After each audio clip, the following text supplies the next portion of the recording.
গাছটায় এই যে দেখো ফুল আসছে।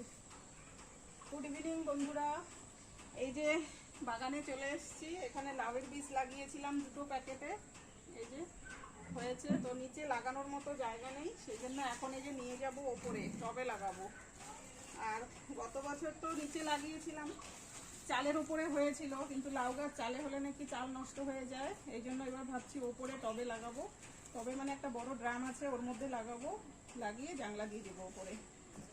গেল বছর তো অনেক হয়েছিল, দেখি অনেকটাই দেরি হয়ে গেল।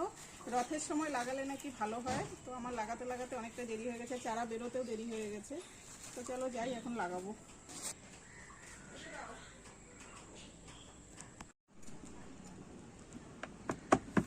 এই দেখো বন্ধুরা, চলে এলাম লাউ গাছ নিয়ে লাগাতে। এই যে ড্রামটা আছে, এটা মনে হয় 20 লিটারের ড্রাম হবে মনে হয়। তো এটার মধ্যেই আমি লাগাবো। আর এই দেখো অনেক, দুটোই লাগিয়ে দেবো এই একটা ড্রামের মধ্যে।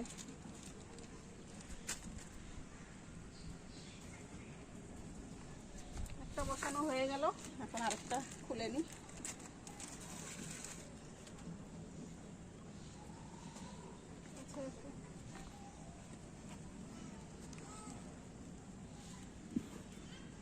এই দেখো দুটো গাছই আমি লাগিয়ে নিলাম, দেখি কেমন হয়। যখন একটু বড় হয়ে যাবে তখন আবার তোমাদেরকে দেখাবো। এর ওপরে পরে আবার অল্প করে আর একটু মাটি দিয়ে দেবো।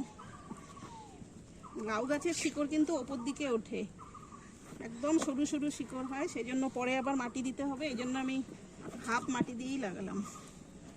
তো এই দেখো লাউ গাছ আমার লাগানো হয়ে গেছে।